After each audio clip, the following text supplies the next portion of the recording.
Cece in Maryland. Welcome to the Karen Hunter Show. Don Calloway is here. Hi. Hi, thank Hi. you Thank for taking you. my call. I'm going to be brief, and I love this conversation. Kind of what I wanted to say is what I see is that there is, from the beginning of time, has been this white underbelly existence of desperation to keep supremacy. It's an underbelly of calculated, patient, based in evil to me, energy that is desperate to keep their supremacy in the forefront. If there had never been a Barack Obama, I don't think there would have been a Donald Trump. And we've said That's a fact. That's a fact. But we're here now. Yeah, I think you're absolutely right. And I wouldn't trade Barack Obama's 8 years for what is meant for so many young people. I don't know if I would trade that for what came next. I think we just need to be more vigilant. I feel like we always feel like the battle is the war won, and it's never the war. The war never ended, by the way, and I'm talking about the Civil War. They understood that was just a battle. And then shortly thereafter, Lincoln gets assassinated, and then they get to go. Like, it's the fight never stops. We're the ones that just say, "Oh, we've gotten there." We haven't. Not with Carter, not with Clinton, not with Reconstruction. It's constant. We have to keep fighting. Cece, and thank you for your call. It is tiring though. It is tiring. Would you trade Obama in if we didn't get if we could never have a Donald Trump? Would you not get an Obama presidency? That's tight. That's a tough question. Ooh. I have legitimate criticisms of Barack Obama, and listen, there. Yeah, we all do. I'm saying something though. Because to me, just like this election is not about Biden, Obama's election wasn't really about Obama. Because I think he was the president of the United States doing what presidents have done and will do and will continue to do. This is something different though with Trump. Yeah. I think Barack Obama cost Democrats. Obviously, it's all based in racism, ultimately. But right. I think that the way Barack Obama went about being president and leader of the plumbing of the nationwide Democratic Party hurt the broad Democratic cause in a way that I don't think him being symbolically. Obviously, it's more than symbolic. Okay. It's actual, but it hurt us in a way that I don't know is made up for in his presence, in his symbolism. I appreciate that, and I know exactly what you're saying. And I think he also miscalculated the lengths that racism, that white power would go to ensure its existence. It's like a species of thing that knows it's on the brink, because again, white is a made up construct. It was on the brink of cracking, and we were heading towards this more perfect union, and it was going to hold on by any means necessary. And I think he didn't calculate that right, coming in, reaching across the aisle, that when you had the mandate he had Congress and the presidency, and wanted to negotiate. Because that's what people do in politics, right? I think it is, but to that end, I think that Barack Obama was interested in governing and legislating for the benefit of the greater good. But I think that in terms of someone who was at the helm and the leadership of the actual organism and thing that is one of two political parties in this country, I think he was more interested in amassing assets and authority and power for himself and his brand, rather than building a long-term sustainable and viable Democratic Party that is to be the political home for a multiracial, multi-ethnic, multi-gender, populist political base. In other words, he built OFA and not the state party of Idaho, the state party of Missouri, the state party of Arkansas. And we lost generational gains in exchange for a singular person. And that makes it even worse when you think about the achievements of that singular person being vulnerable to being wiped out by the next president or the next Congress or a Supreme Court. Yes. So when I look at my generation of politicians, most of whose name we'll never know, being a politician is effectively no different than being a bus driver or a postal worker. I know the other politicians throughout the country. We work together, we exist together, we come from the same places. And I look at the effect on the Democratic Party, particularly in the South, Alabama, Arkansas, South Carolina, where you have appreciable numbers of Black people who want and deserve to participate in American democracy. Barack Obama made some fatal errors in achieving the leadership of our party that built himself and did not build party infrastructure for years to come to make sure that people would be able to participate and continue to push toward a more perfect democracy for years to come.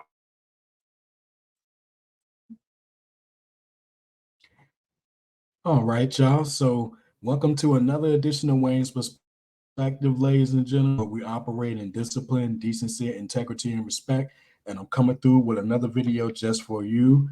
Fair uses for that video. And shout out to Miss Karen Hunter and her guest Don Calloway for such a good video. I just wanted to use just like that 5 to 6 minute and some change discussion right there, because it's going to play into this particular video today. So my title is, without Obama, would there have been a President Trump? Now, I'm gonna talk about this for a little bit. Now, my answer is no, I don't think there would have been a President Trump, but let me explain. Now, just a few things.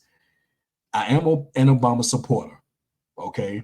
No issues with that. I have no problem admitting that. Now, do I have criticisms of Obama? Yes, and I'm going to get into that later in the video. So I just wanted to preface it by saying that I do support the man, and quite frankly, in terms of how to act with dignity and respect and discipline and integrity when you're in public office, public service, I do look to that guy as like a influence, because that's the way that you conduct yourself. I know we're all human. We're going to have our moments. But when you look at the way that a president is supposed to act, Obama was that man. And like I said, yes, we all have criticism of him. He wasn't perfect. No president is ever going to be perfect. Biden isn't perfect.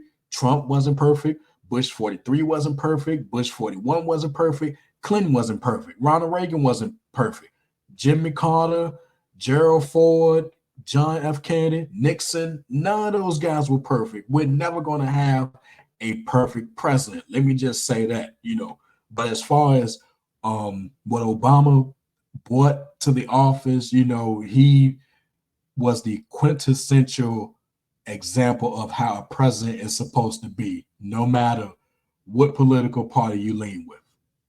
Or should I say, no matter what political party you belong to, So I wanted to start with that, and we're going to continue on here. Now, they made some good points in the video, specifically, when it came to him coming into office, he did have a hope platform, a change platform, he did want a more perfect union. He did want to reach across the aisle, and we saw in real time, what trying to reach across the aisle got him, and that was, I'm pretty sure he would then probably say that he did that a little bit too much, or he went into it a little too positive, because, he was already coming into office with a boatload of resistance and, all of that stuff. He came into office with that, So, but I do think that legit he wanted to do what was best for the country, not just for Democrats, but for Republicans and independents alike. So, we all remember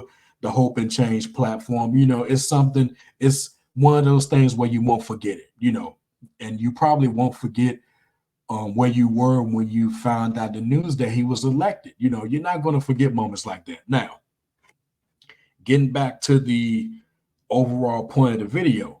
Okay. I believe then, specifically regarding the 2016 election and all of that, I believe then, and I still believe to this day, that without Obama checking Donald Trump at that 2013 correspondence dinner, I think it was 2013, without him checking him that night, we wouldn't be in the situation that we're in now. And I still believe also that because of that, that's when Trump made the decision that night that he was going to run for president. Because prior to that, okay, yeah, he talked about it, he entertained it. People asked him, was he going to run, blah, blah, blah. And to be honest with you, I don't think that guy was ever going to run. If we're going to look at it from that lens, it was only when Obama checked him publicly. And let's keep it real, he deserved to be checked because of the disrespectful and racist things he was saying about Obama, in this case, the birtherism nonsense. Y'all remember, he wasn't born here and all that mess. And it became such a controversy, a needless controversy, that Obama had to do something. Well, no, he ain't had to do a damn thing. He ain't had nothing to prove to nobody. But when you're in a situation like that, people have to be the bigger person and, okay, let's put this to rest. Let me go ahead and do what I got to do, and we can move on. So the birtherism nonsense, saying that he wasn't born in the United States and all of this other stuff, and he didn't deserve to be president and all that nonsense. So they had to come out and provide his birth certificate and all this other mess.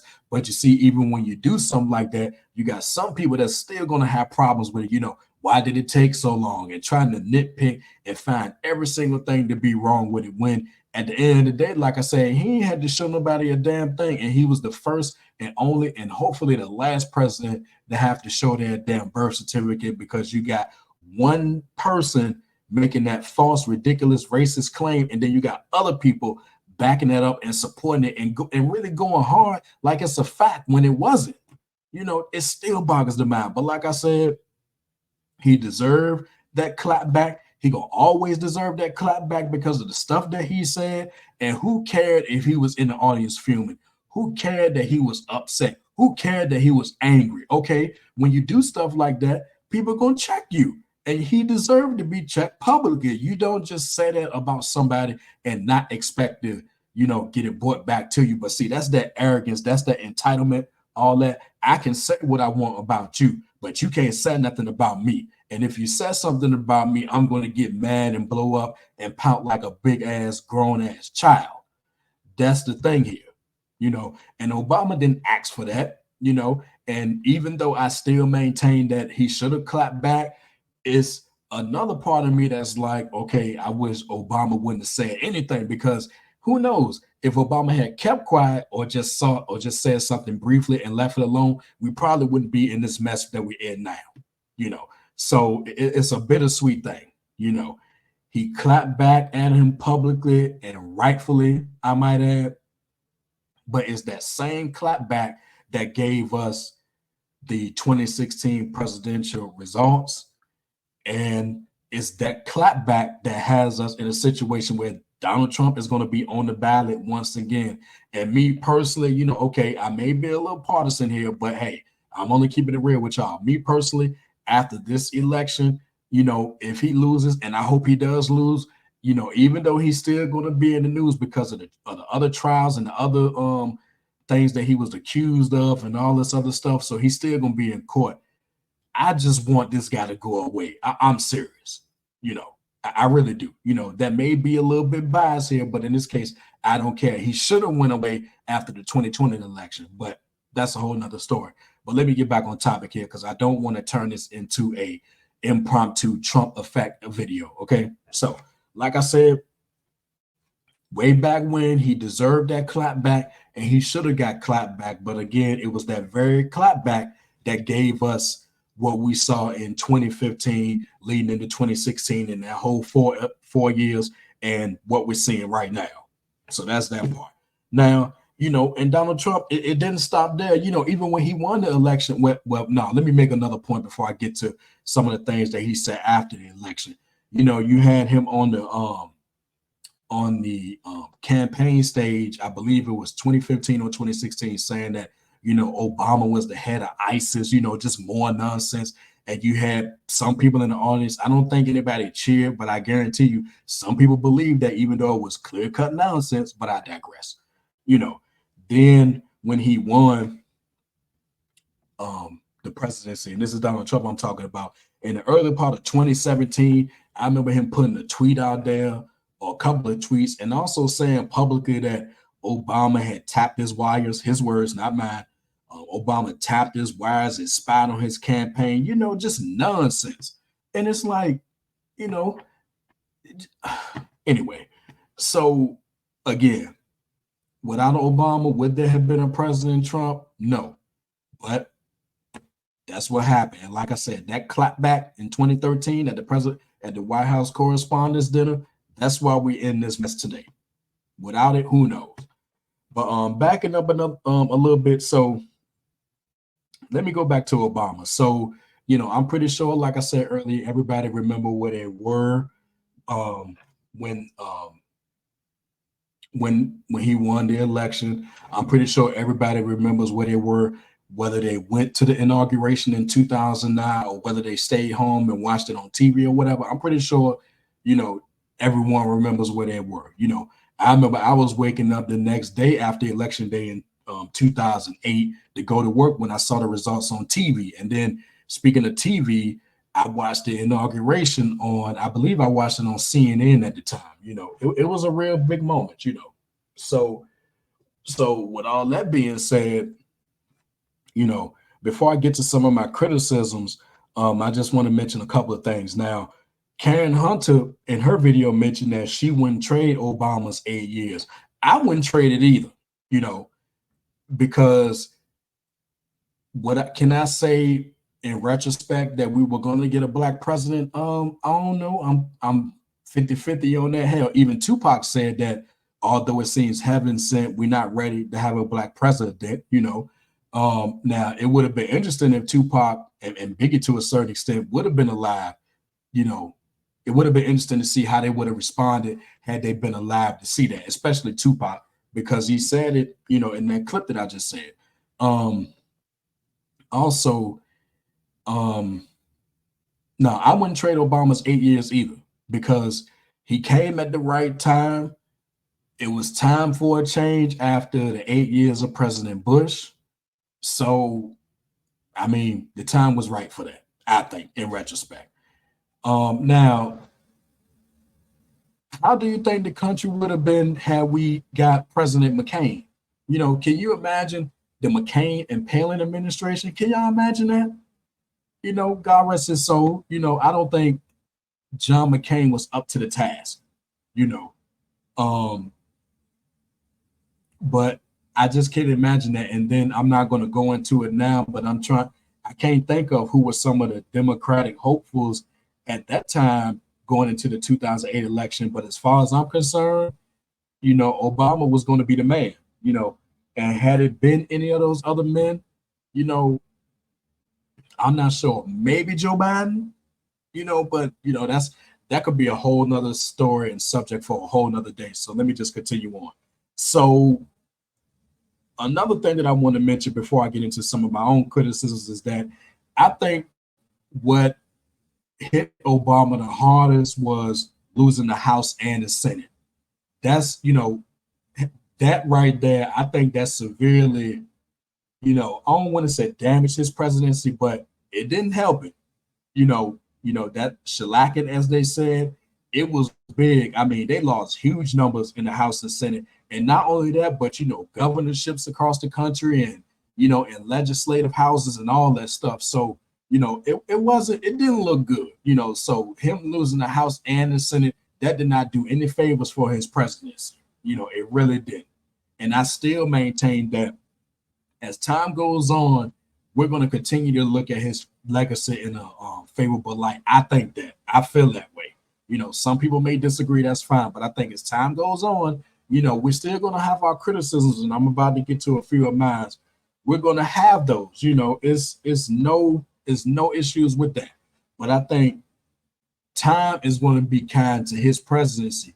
Time is not going to be kind to Trump's presidency, that 2017 to 2020. No, time is not going to be kind to any of that. That's probably going to continue to get worse over time, but I digress.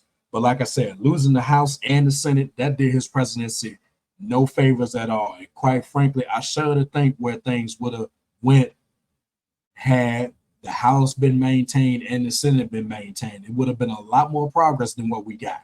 I believe that. So criticisms. Okay. The first one is obvious, and I'm pretty sure most of us listening would would say this.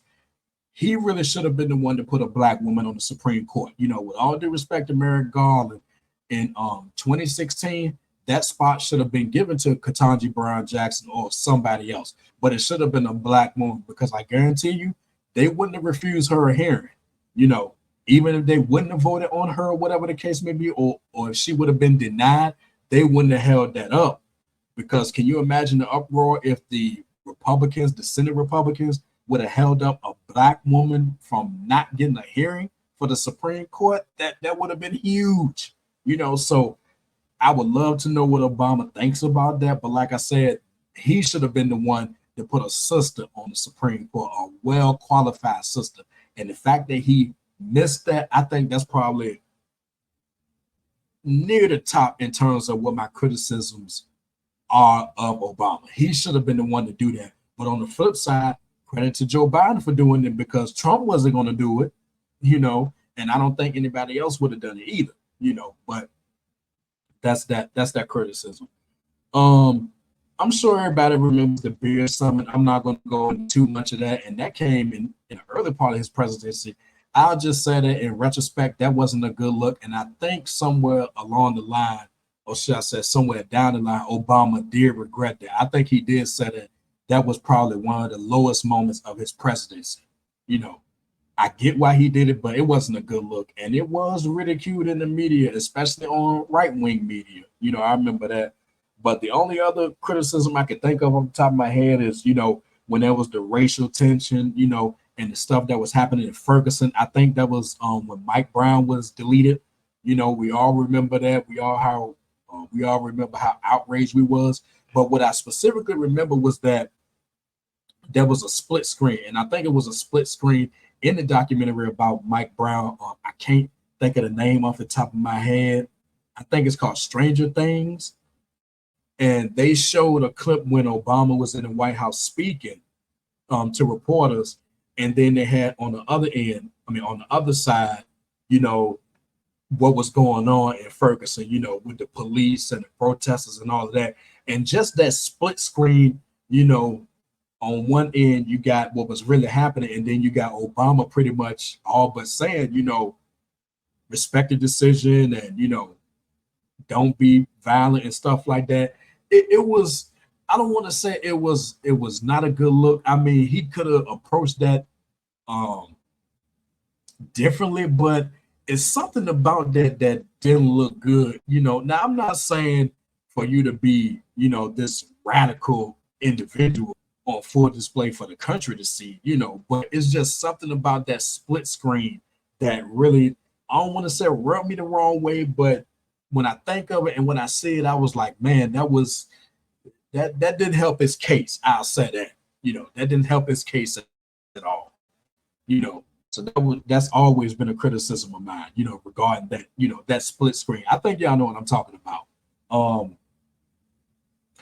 And I would also say that when it came to racial issues, we're going to continue on that. I think he should have been a little more forceful when it came to that, because let's remember, you know, there were a lot of police killings, police deletions of black men, you know, and black women during his presidency, you know. So I do recall him saying that he wasn't going to be the president for Black America. He was going to be president for the United States of America. I think he said something akin to that. Now, I probably wouldn't have said it that much, you know, because I mean, it's not just black people in this country, you know. So I get why people would take issue with a comment like that. But I think when it came to racial situations, he could have been a little more forceful out there, you know. Now, I know you got to act in the bounds of the presidency. You got to be presidential. You got to show certain leadership qualities, and you don't want to, I guess, dip your toes into every single thing. But when it came to, you know, the deletions of black men and women and what was happening, because everything increased, so to speak, when he came into office, you know, but the response could have been different, as opposed to, you know, being a little bit tepid when it came to your response, almost as if, you know, should I touch it? Should I not? You know, because at the end of the day, you want to make sure you have your thumb on the scale, if you will, when it comes to things like that. Don't back up from it. And not saying that he was too good to speak on it, and I guess from his point of view, he didn't want to make it seem like every time there's a racial issue, he got to be the one that says something. But then the challenging part is, okay, you're the president, it's your job to say something. So I guess he probably didn't want to, have his presidency be bogged down with just that. I guess that was the thinking here. I'm not sure, but like I said, I offer the criticism. He should have been out there a little more forcefully when it came to, us being taken out. And we talking about during a time, when it was Mike Brown. There was, I think he was in office when Alton Sterling was deleted. Then there was Eric Garner.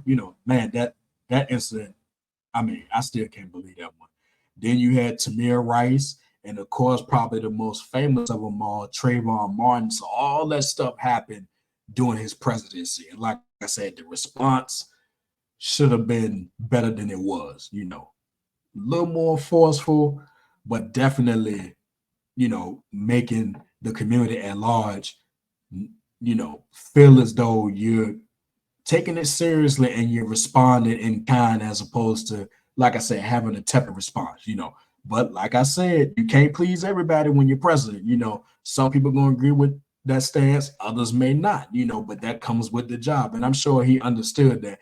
And again, I would like to know, looking back on that, if he would have changed his response or if he still would have acted the same way. That'd be interesting. And so those are my criticisms. And again, he's not above criticism. I'm pretty sure even he has criticisms of his own 8 years. I'm pretty sure of that. So no, he's not above criticism. Nobody is above criticism, but with us being in America, we shouldn't have to say that. Nobody is above criticism, just like nobody is above the law. And it's simple. So I think what happened here is that overall, and they alluded to this a little bit during the video, Karen and Don Calloway, I think the issue with Obama was he became bigger than the Democratic Party. So that's ultimately what happened, and a large part of that was due to the voters who supported him and due to the media, as well as other coverage that he received during that time, and even after, so I think that's what it was. He became bigger than the Democratic Party. And to a certain extent, you could say Donald Trump is bigger than the damn Republican Party. But there's a very key difference there, So I just wanted to say that. So overall, like I said, he became bigger than the party. I wouldn't trade those 8 years because, if not Obama, who would have put in that position? Or who do you think would have been the next best option, if you will? You can let me know that in the comments as well. But like I said, overall, his legacy is going to have more of a favorable response as time goes on. It's going to age well. It may not age well in other spots, but I think overall we're going to view it favorably. At least that's my opinion of it. I don't have no issues saying that. So I think we come to the end of that video. I think I've said everything that I had to say on this one. You can let me know what you think in the comments regarding Obama himself. What are your criticisms of you? What do you think he could have done right? Who do you think would have been a better option if not him in 2008? And you can also let me know, okay, what do you think a McCain administration would have been like, especially on the brink of total economic collapse? Let me know what you think. I think this will be an interesting discussion. So with all that being said, if you like what you heard and you're ready to become part of Team Discipline, go ahead and hit the like button. And last but not least, hit that subscribe button along with the bell so you're notified when I drop new videos. And until next time, my people, take care of yourselves. And remember, the power of the mind